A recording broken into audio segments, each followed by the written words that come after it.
La vie c'est haut et c'est bas. La vie c'est moments difficiles où on se demande si ça vaut encore la peine de lutter. Où de partout on sent la pression monter. L'impression d'être seul au monde.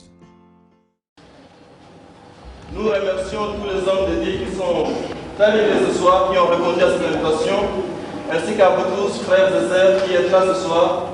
Nous vous disons que Dieu bénisse dans le nom du Seigneur.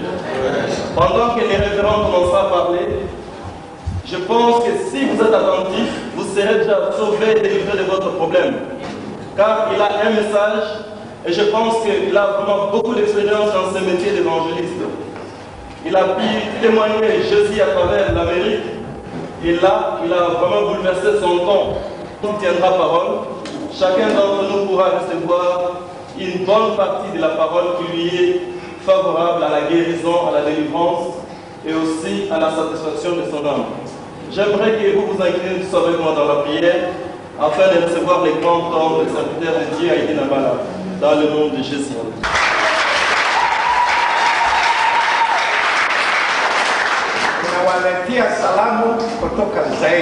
Et je vous apporte des salutations venant du Zaïre.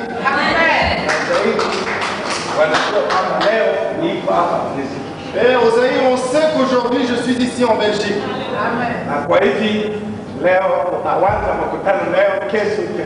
Et aujourd'hui nous allons commencer nos rencontres. Aujourd'hui, demain et après-demain.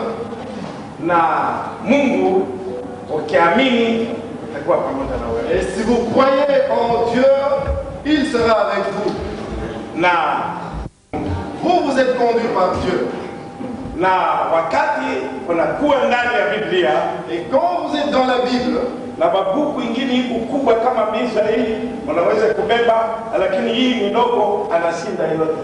y a beaucoup de livres sur la terre, des tas de livres, des gros bouquins, mais celui-ci dépasse tous. Et la puissance de Dieu se trouve dans la Bible. Au début, au commencement, Dieu a créé toutes choses par la parole.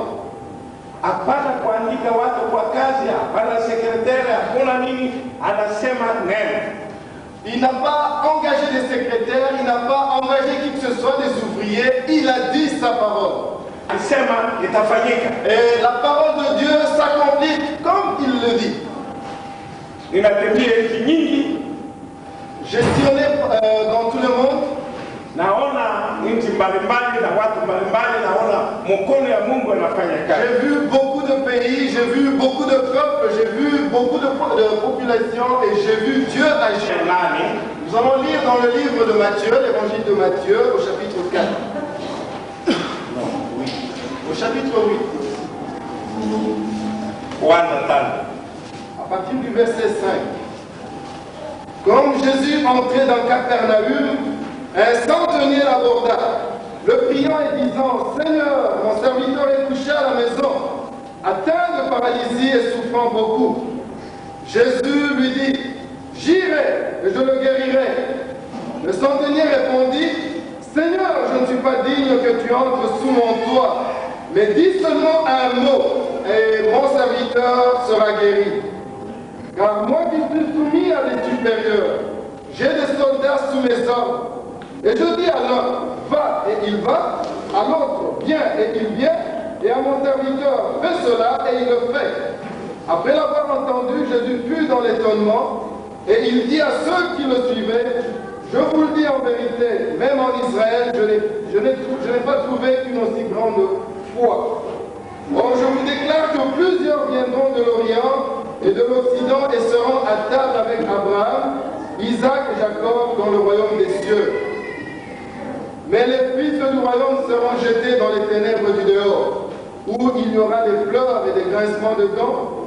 Puis Jésus dit au centenier, va, qu'il te soit fait selon ta foi. Et alors même le serviteur fut guéri.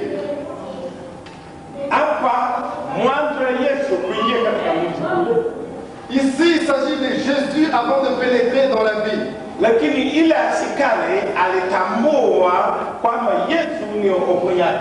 Le centenier savait que Jésus, c'est le sauveur. alikuja kwa Yesu.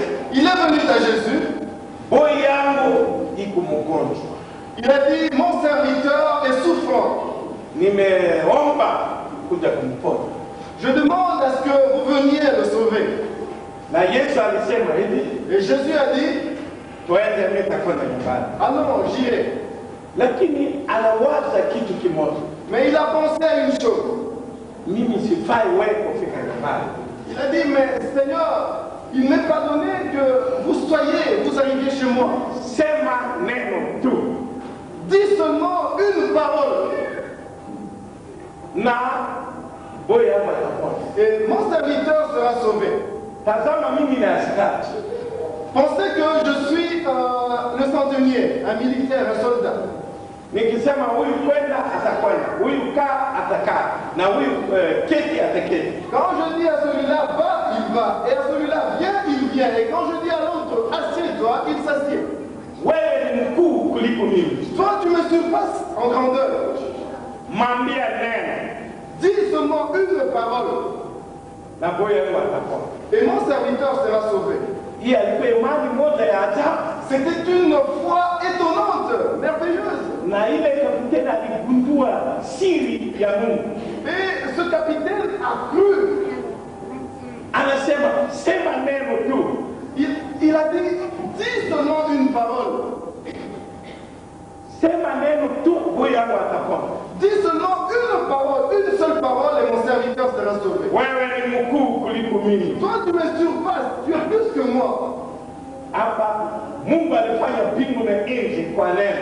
Dieu a créé tout, les cieux et la terre, par la parole. Alisema leo mbingu itakuwa. Anasema Il a dit qu'aujourd'hui les cieux seront. Et il a dit ça. inafanyika. Et cela, ça a été comme ça. Maji na samaki ndani inafanyika. Il a parlé, les eaux et les poissons se sont retrouvés dedans. Na kila kitu anasema anafanyika. Et chaque chose a été faite de cette façon-là. Namna gani kapiteni anajua ile kitu? Comment se fait-il que ce capitaine le savait? Anasema Il a dit, sema neno tu. dis seulement une parole. Kwa Yohani Dans l'évangile de Jean, anasema kulikuwa neno. la parole était au commencement. Ilitoka kwa Mungu. Elle est venue de Dieu. Na ile neno anafanyika inakuwa katika mwili. Et cette parole s'est faite chair. Na kila muaminie neno hili anapona. Et quiconque croit à cette parole est sauvé. Na mtu anaweza kupona kwa maneno. Et chaque homme est sauvé à cause de la parole. Mimi nataka unisikie mimi mzuri. Je veux que vous me compreniez très bien. Hapa si sabuni au dawa fulani kwa kuweka kwa wewe dawa au damu. Il ne s'agit pas ici de savon ni de médicaments à mettre sur votre plaie. Wewe utapona kwa neno. Vous êtes sauvé, vous serez sauvé par la parole. Na neno ile ndio atakuweka huko. Et c'est la parole. Ça fait 9 ans que notre frère souffrait de ce mal. Il avait très mal à la gorge. Maintenant, il est complètement.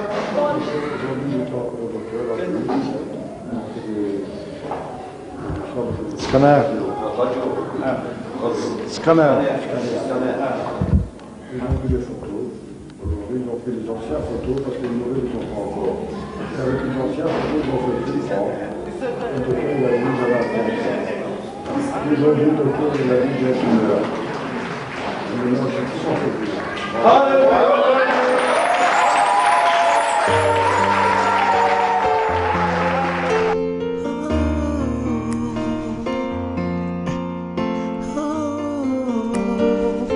La vie c'est haut et c'est bas. La vie c'est un moment difficile où on se demande si ça vaut encore la peine de lutter.